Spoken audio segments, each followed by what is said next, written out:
Hello, and welcome to this week's Movie Math, where Universal once again impressed. As we've discussed before, while it usually seems like it's a Disney versus Warner Brothers world, when Uni wants to play, they can dominate. So impressive.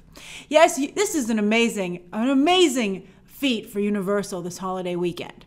So yes, Uni isn't a part of our daily lives thanks to being benched in the main event superhero arena. But as the house that Steven Spielberg helped build, it's built to last, with iconic brands and a variety of product unmatched by any other studio. And that's the emphasis there, variety of product, because only Universal could counter-program itself to the third degree. I don't think any other studio can do that. We're talking F9, The Boss Baby 2, and The Forever Purge, all in theaters at the same time, with room for all three at the box office. F9 managed to hold the top spot, but dropped a whopping 66%, a lot even for a blockbuster. My guess is that the super wide launch last weekend, again, it was playing like every half hour, the pandemic, obviously, and also being one of the franchise's weaker installments all took a toll. It's still an impressive performance. We're going to do the year-to-date in just a moment, and you'll see that F9 is it's doing better than the other movies.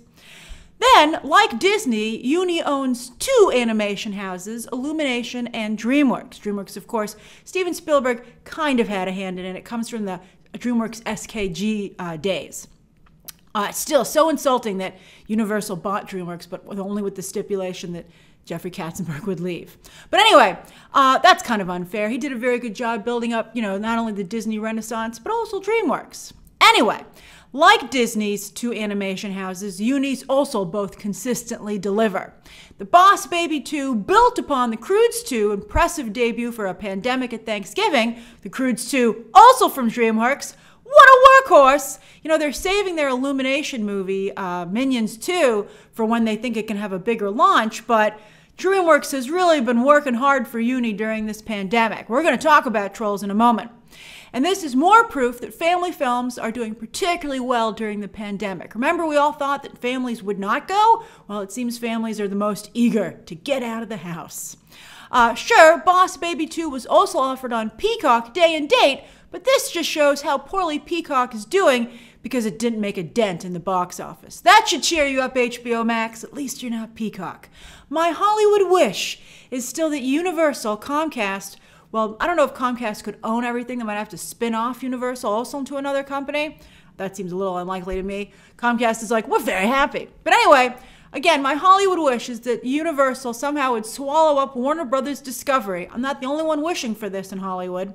As soon as possible, creating a stronger streaming service and theme parks all in one bite. Oh, it would be delicious. So delicious. Then while the Purge franchise is clearly running on fumes, I don't know if they're going to make another one of these. Maybe for Peacock or Peacock HBO Max. It was still able to deliver this weekend with its fifth installment. That all three of these films were able to perform is a testament to how Uni is cleverly, I love calling them Uni, has cleverly navigated this pandemic. The first to go direct to streaming with Trolls. Again, also from DreamWorks. Remember that? Then their 17-day window deal, protecting theatrical but also keeping product being released. And now, evolving to the new 45-day window on these bigger movies like F9. Uni was willing to experiment from the get-go and stay fluid, baby, proving themselves once again formidable, not just creatively, but especially business-wise. Very well-run studio. But Peacock's really not working out. All right, but I think it's hard. I think that if you don't, the stronger I think you have to have a cohesive brand. Universal, theme parks have a very strong brand. Maybe Lupin and NBC, and their, Comcast, NBC, Universal has a lot of brands under their umbrella, and maybe that's diluting things a little bit too much. They're going to have to figure it out. Disney has an incredibly strong brand, but then they also don't have the variety that Universal and Warner Brothers benefit from. So, ups and downs. I think Warner Brothers, Disney, and Universal are all doing very strong business. Although you're going to see Paramount's actually so far, ruler of the pandemic. All right, so anyway, Also, I want to point out that the success of all three of these movies shows that moviegoers want to go back to the movies and that they still enjoy the theatrical experience. Woo! And theaters didn't even have to improve the quality of the experience. Darn it! And they're still the only game in town in terms of going to the theater. In fact, as restrictions lift and summer sets in with a record heat wave, that's a real blessing for Hollywood. People just want to get out of the house, and the movies, as always, are a great option with snacks, air conditioning, comfy seats, and for the most part, still pretty darn affordable. So we'll see if the Delta variant, though, becomes a party pooper in the next few weeks. Just ask our friends in the UK, who have consistently been a month or so ahead of us during this pandemic. And it's not pretty over there. Be safe across the pond, our UK and European friends. I know Black Widow is playing in theaters for you, but it's also on Disney+. So make an informed decision. Although I think you have to wait 2 days. It comes out, isn't this true? It comes out in the UK in theaters on Wednesday, but Disney Plus globally on the 9th. So that's going to drive a lot of people to the theater, I think. And as Black Widow gets ready to kick off the second half of 2021 with hopefully a bang, let's take a look at the year to date through June. So domestically, A Quiet Place 2 is still the top flick. We'll see if F9 can pass it up, as Paramount didn't experiment like Uni did, but held the line when it counted with a theaters-only release for 45 days before heading to Paramount Plus. And hey, it's a long time. We still haven't hit the 45 days.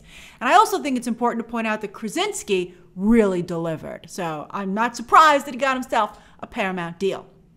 And sure enough, the other big theaters-only 45-day window movie, they haven't officially announced it as a 45-day window, but that's what the industry is assuming. F9 is right behind it in second place. Godzilla vs. Kong and Cruella have impressive totals for digital day-and-date releases. That Cruella sequel is now looking a little bit more likely this week. Wait until you see what happened over on Nielsen. Raya also has been a strong performer across the board, but was dinged at the box office for sure, with Cinemark and a few other theater chains refusing to play the film in its first few weeks. I think it would have been higher up here if not for that little snafu. So they got Disney, and they got a better deal because of it, so everything worked out. And Raya, don't worry. Wait till we get to Nielsen. All right, and Warner Brothers has a nice sprinkling of films there, as you can see. We'll surely see another Conjuring with that strong performance. But one has to wonder if these films would have done much better without the HBO Max day-and-date play. I think we can all tell now that committing to the entire year was a mistake. It was sure cool when they did it, but it was a mistake, especially since they don't have the subscribers to show for it. If they had just blown up in terms of subscribers, it would have been worth it, but they did not. And Warner Brothers, again, suffered from not having the money to pour into original content for HBO Max. One of the reasons that AT&T spun it off, sold it off to Discovery, because they were saddling such debt from the acquisition, they couldn't pour the hundreds of millions of dollars necessary into the deal, the streaming service, which is the whole reason they wanted Warner Media to make it work. Disney's big brand shows and movie one-offs at $30 a pop, not at no extra cost, seem to be the way to go. And sacrificing poor Pixar. Poor Pixar! Globally, so let's look at the global market. Globally, China has half of the top 10. That's incredible. While F9 and Godzilla vs. Kong both once again impress as global powerhouses, albeit on a smaller scale than normal thanks to the pandemic. Now, Europe, it was revealed last week, lost 70% of its box office thanks to the pandemic, and they still haven't recovered and aren't close to recovering. Now, Fast and Furious and Kaiju movies have always done well in Asia, so that's why they're still okay. But I think the lack of Europe seems to have really hurt the global grosses of A Quiet Place 2, Cruella, and The Conjuring 3. If you're overseas, what has your movie-going experience been like? Is the United States racist to reopen? I'm curious. I know a lot of you still can't even go to the movies, even if you wanted to. Okay, let's head over to streaming. Now, for the first week of June with Nielsen, Netflix debuted 2 new series, Lucifer Season 5 Part 2 and Sweet Tooth, and they easily took the top 2 spots, while the Kaminsky Method also showed a surprisingly strong hold in its second week.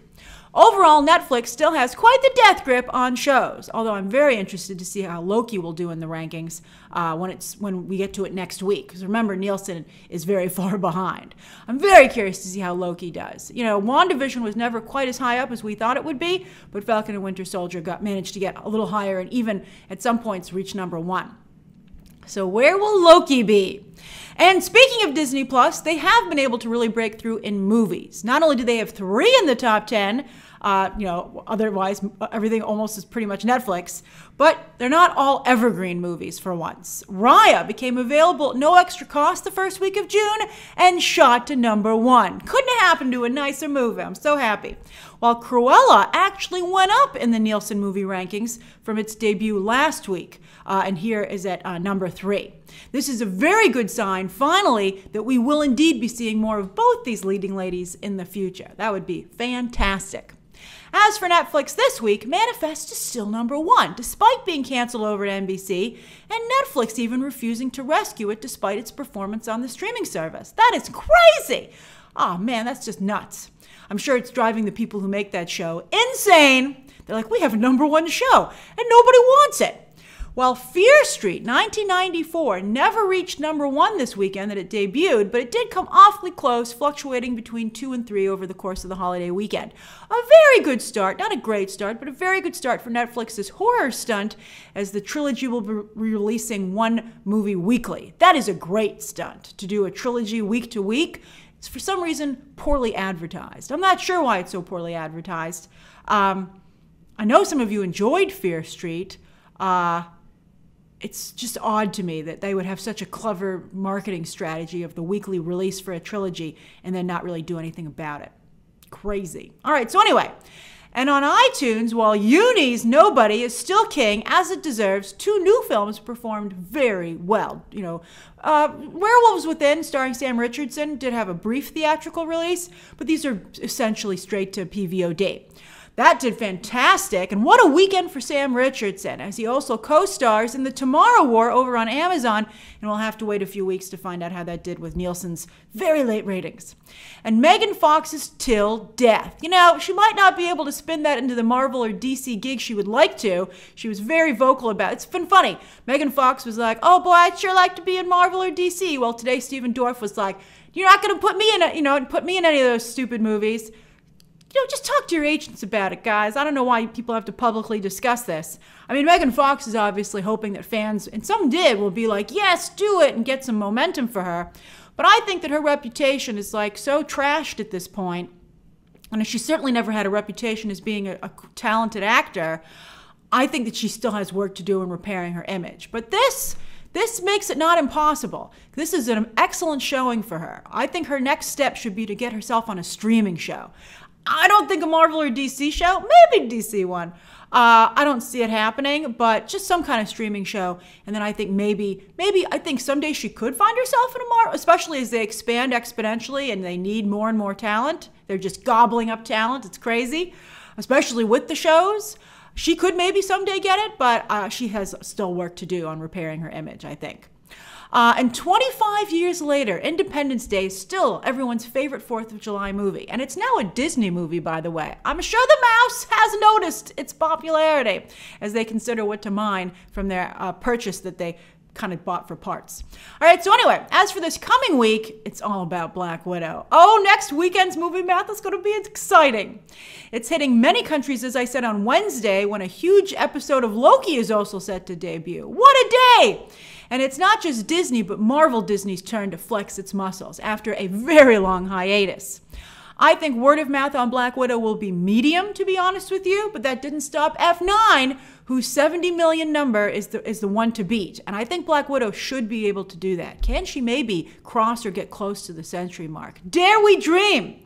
This would not only be a huge success for Disney and Marvel, but also a badly needed one for female-led actioners. I really hope it does well. The big question mark, of course, is what will happen to Black Widow, the box office numbers, considering it's being offered day and date on Disney+. Will that have a dent? That could keep it from getting to the 70 million because, of course, F9 was only in theaters. Now, speaking of Disney+, we finally get Monsters at Work this week as well, also on Wednesday. That's nuts. Well, the new Gossip Girl hits HBO Max on Thursday. Also on Thursday, Netflix drops its animated Resident Evil series and the final season of Atypical. While on Friday, Netflix has Season 3 of Virgin River, surprisingly popular on the streaming service. Remember, for weeks we were like, how is Virgin River still at #1 or up at the top 5? And then the second Fear Street movie, 1978. They're working their way backwards to the 1600s. So that's this week's movie math. What have you been watching? What do you plan to watch? And where will you see Black Widow? In theaters or on Disney+? And do you even have a choice? Share those thoughts down below, subscribe today, and of course, as always, you can check out some more videos right now.